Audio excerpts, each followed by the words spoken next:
Tá chegando, tá chegando, tá chegando, tá chegando, tá chegando, tá chegando. Bem-vindos ao Historizando. Com o grande dia chegando, eu resolvi colocar nesse vídeo algumas dicas para ajudar você a fazer a prova de Ciências Humanas e suas tecnologias. Claro que essas dicas servem para a prova como um todo, principalmente aquelas que têm muito texto, como a prova de Ciências Humanas, como eu já disse, e a prova de linguagens. A primeira dica e a mais importante delas é a seguinte: a base da sua resposta é o texto. E por que eu digo isso?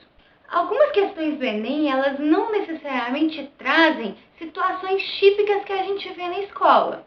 Então, por exemplo, um texto que vai trazer alguma coisa histórica que você nunca viu na escola, ou nos vídeos do Historizando, ou em algum livro didático.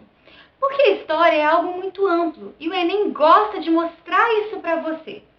Então, quando chega essa situação inusitada que você não conhece, o texto vai ser a base para a sua resposta. Não só quando é inusitado, mas de qualquer maneira, o texto então vai ser o mais importante. É claro que o que você estudou durante o ano, o que você aprendeu, vai te ajudar a responder a qualquer questão. Porém, se o texto se diz algo contrário do que você conhece, você tem que ficar atento. Porque o Enem gosta de colocar um texto com algo diferente e na resposta, questões que você já viu no seu dia a dia. E por isso te confundem e você acaba marcando o que você já viu, só que não tem uma relação com o texto. A questão mais importante, então, dessas dicas que eu vou dar hoje é o texto. Baseada nessa primeira dica, as outras também vão ter relação ao texto. Como, por exemplo, a partir do momento que você lê o texto, você tem que ficar bastante atento a ele. Por que eu digo isso? A prova do Enem é uma prova de resistência. A gente sabe muito bem que são muitas questões por um tempo limitado. Os cálculos dizem que a gente tem cerca de 3 minutos para resolver cada questão. Então, a gente tem que aproveitar esses 3 minutos muito bem. E como a gente aproveita isso? Nas provas de ciências humanas e de linguagens, os textos são muito grandes. Então, se a gente lê esse texto mais de uma vez, vai tomar muito tempo. Quando a gente lê o texto da questão, a gente tem que aproveitar o máximo possível aquela leitura, um foco muito grande. Por isso que sempre circule palavras-chave, sempre grife frases importantes, para que, na hora que você for para as alternativas, você então comece a perceber a resposta já logo de cara. E se você precisar, você volta apenas naquelas palavras-chave e frases que você grifou. Além de grifar, uma dica que eu dou também para tentar otimizar esse tempo é, após a sua leitura, pense e reflita o que você acabou de ler. Por exemplo, você lê um texto sobre mineração que fala exclusivamente da busca dos bandeirantes. Então, após você ter acabado de ler esse texto, você pode refletir. Bom, eu acabei de ler um texto e esse texto fala sobre os mineirantes buscando o ouro. Por que isso pode parecer bobo, mas pode ajudar? Quando você for ler as alternativas, possivelmente essa conclusão que você tirou do texto vai estar inserida aí na resposta. De alguma forma, pode ser até com outras palavras, mas possivelmente essa conclusão vai estar lá. Então vai te ajudar a chegar na alternativa de uma forma mais rápida. Pode parecer que gasta muito tempo você grifar o texto ou você refletir numa conclusão, mas na verdade você vai otimizar esse tempo, que é muito melhor do que você ler o texto apenas e quando chegar nas alternativas, principalmente quando o texto for muito grande, você ter esquecido disso. Então ajude a você mesmo a lembrar. Outro ponto muito importante que você tem que levar em consideração é a fonte que o texto traz e a época dessa fonte. Então, por exemplo, você leu esse texto dos bandeirantes e nesse texto cita então quem escreveu o texto e a época que a pessoa escreveu o texto. Às vezes o texto é de um historiador recente, só que às vezes aparecem fontes de algum tempo atrás, citando, por exemplo, discursos de alguém, como um presidente, Getúlio Vargas, na época de 30, entre outros. Então você tem que ficar atento às datas. Ai, mas Tati, você disse que eu não preciso decorar a data. Não, não precisa decorar a data. Mas eu também disse nesses 2 vídeos aqui que os marcos históricos são importantes. Vocês tendo esses marcos históricos vão te ajudar com certeza a ter uma noção de que época esse texto está falando ou de que época esse texto é. E sabendo a época, sabendo quem escreveu, pode sim te ajudar muito bem a responder. Depois dessas pequenas dicas para então tentar se adaptar ao máximo ao Enem e no dia da prova, a gente vai então com um exemplo da prova do ano passado. Vamos lá? Nessa prova do ano passado, o texto diz o seguinte: a estrada de ferro noroeste do Brasil, que começa a ser construída apenas em 1905, foi criada, ao contrário das outras grandes ferrovias paulistas, para ser uma ferrovia de penetração, buscando novas áreas para agricultura e povoamento. Até 1890, o café era quem ditava o traçado das ferrovias, que eram vistas apenas como auxiliadoras da produção cafeeira.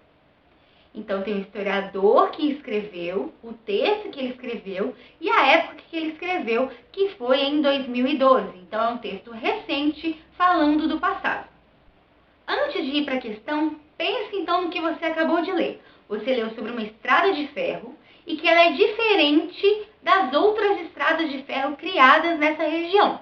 Essa nova orientação dada à expansão ferroviária durante a Primeira República tinha como objetivo A.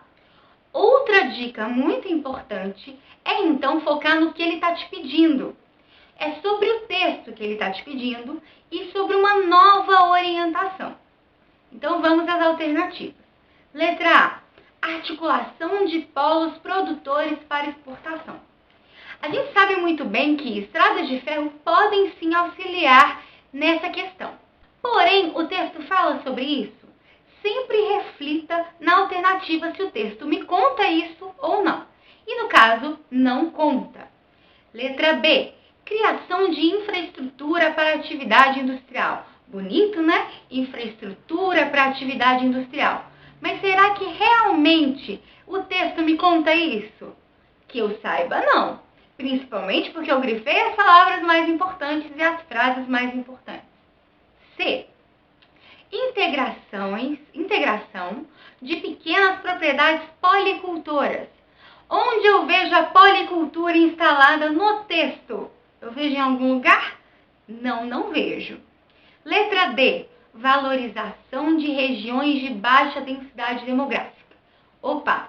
Então, essa estrada de ferro tinha um objetivo diferente.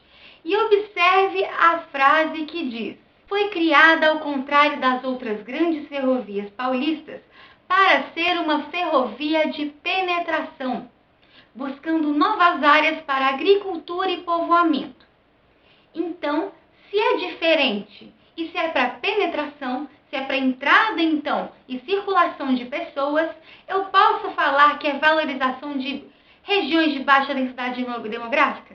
Sim, posso falar. Então, essa é a alternativa certa. Atento ao texto, eu posso então afirmar isso. E a letra E é promoção de fluxos migratórios do campo para a cidade. Qual que é a parte do texto que me fala isso? Não existe. O que tem que ficar atento nessa questão é que muitos pensam principalmente com relação ao café. O café foi um produto importante, como a gente viu no vídeo do Segundo Reinado, e ele vai continuar sendo importante até a época da República. E por isso, nessa fase de transição, que é 1905, do Império para a República, então quando a gente tem a Primeira República, o café continua sendo um produto forte. Muitos, ao responder essa questão, ao invés de prestar atenção no que o texto está me dizendo, o que a pessoa faz? Pensa no café. Então, marca relações mais comerciais do que do próprio povoamento que o texto me diz. Por isso, tomem cuidado. Esse é um exemplo apenas, mas existem vários outros. O Enem gosta de cobrar de vocês questões que sejam diferentes. Bom, é isso. Eu espero que vocês tenham gostado. Eu espero que durante esses vídeos eu tenha ajudado a vocês a fazer uma prova melhor, a ir mais tranquilo para o Enem e com certeza se dar bem. Bom, eu também sei que, como o dia é próximo, eu gostaria de dar alguns conselhos para vocês, já que, como eu disse no primeiro vídeo, que eu tenho alguma experiência com vestibular. O primeiro conselho é, nessa etapa final, tenta pisar um pouco no freio. Mesmo que você goste de estudar até o último momento, e para algumas pessoas isso não é um problema, tenta fazer coisas mais leves. Não tenta pegar uma matéria muito pesada ou que você não tem nem ideia de como funciona para estudar nesses últimos minutos, porque isso pode deixar você mais preocupado com relação à prova. Outra dica importante é, durma bem e não faça nada de muito diferente do que você é acostumado a fazer no dia a dia. Por exemplo, dormir muito mais tarde ou dormir muito mais cedo, porque o seu corpo vai sentir essa diferença. E outra coisa é que o Enem é uma prova de resistência. Então, por mais que você tenha estudado bastante, se você não chegar lá bem, fisicamente falando e psicologicamente falando, nada daquilo vai dar certo. Porque você também precisa estar lá bem lá na hora e não simplesmente saber tudo. Por isso que tente não fazer muita pressão sobre você mesmo. Eu sei, é difícil, vestibular é uma etapa difícil, mas eu gostaria que você soubesse que essa não vai ser nem a primeira e nem a última oportunidade da sua vida. Acredite no que eu tô falando, é verdade. Então, se você, por acaso, for bem ou for mal, independentemente do que aconteça, acredite, você terá outras oportunidades. Uma boa prova para você e me ajude a divulgar. Eu sei que no futuro você provavelmente não vai precisar dos vídeos historizando, porque você vai muito bem no Enem, mas divulga para o seu primo, para o seu vizinho, para sua amiga, para sua tia que vai fazer o Enem de novo. Enfim, me ajudem a contribuir com todo mundo que está estudando. Um beijo e arrasem no fim de semana.